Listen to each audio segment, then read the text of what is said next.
Well, I think, last weekend's games truly aren't going to be really indicative of the way the series is going to go. I mean, the series is a lot tighter on paper than maybe what it would seem from the outside. Their goaltending has been their strength. Since the coaching change, Phil's done an excellent job getting the guys really motivated. And offensively, they're one of the most balanced teams in the league. You might not say any, high-end superstars, but they got a lot of guys that have over 20 goals and balance across the board. So all three lines are going to be capable of scoring. And they're 60. They got some good offensive numbers from their blue line, too, as well. So, for us, we got to be very good defensively, very well structured, and stay disciplined. Now, in the regular season, you guys went 8-2-2 against them. Do you guys stick with what you had success with against them in the regular season? Do you change things up for the playoffs?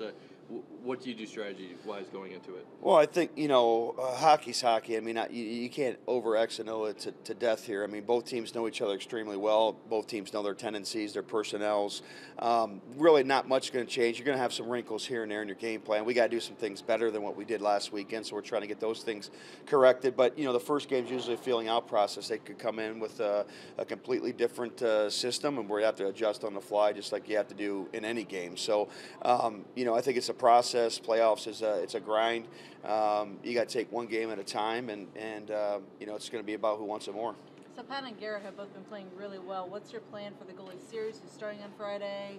I'm going to get into that, tomorrow. I'm not going to really divulge on what I'm going to do with that, but I'm excited to have two goaltenders that I trust. That's for sure. Now, just blanked in my head for a second. When you look at Quad City, what really stands out to you about this team? Well, again, I think they're very well balanced. I think balance is a great word to use for them.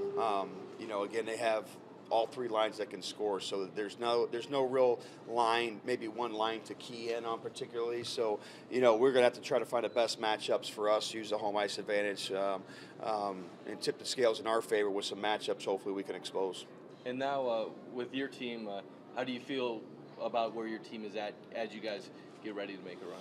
Well, we've been trying to get healthy. I think we had one of the tougher stretches down the road with as many games as we played, down the stretch. So we're trying to get healthy, try to find the right blend of rest, recovery, and try to get some work done too as well. So that's been the tricky balance this week is trying to keep guys that are banged up. Try to keep them from going the other way and try to get them a little bit healthier while also working. So that's been a challenge this week, but the group's really responded well and had a good week of practice, so we'll be ready to go tomorrow. Let's say, what do you think is going to be the biggest factor in making this a long playoff series for the Comets? Well, I hope to not make it a long playoff series for the Comets. Hopefully we can take care of business. But, we're prepared to go 7 games if it needs to go 7 games. I mean, again, it's a process. I think you have to respect your opponent. Quad City's shown the ability over the last 4 games. We're 2-2 with them. The games have been the 2 games before this past weekend were both overtime games, so very tight games. And I know Phil's going to do a great job. It's exciting for him. It's his first playoff series as a coach. And so he'll have his guys ready to go. So it's going to be a good challenge. I was going to say, when I said playoff series, I didn't mean Quad City, man. Just the long playoffs in general. Playoff Stay in run, as long as you can. Yeah. Well, you want to keep playing as long as you can. That's the goal. I mean, for us over the last 3 years, we've gotten deeper into the playoffs every year since I took over the job 4 years ago. We want to keep that trend going. Last year we got beat in the semis. We want to just keep trying to get farther. And again, you can only control what you can control, and we're going to try to do everything we can to take care of Quad City first and foremost.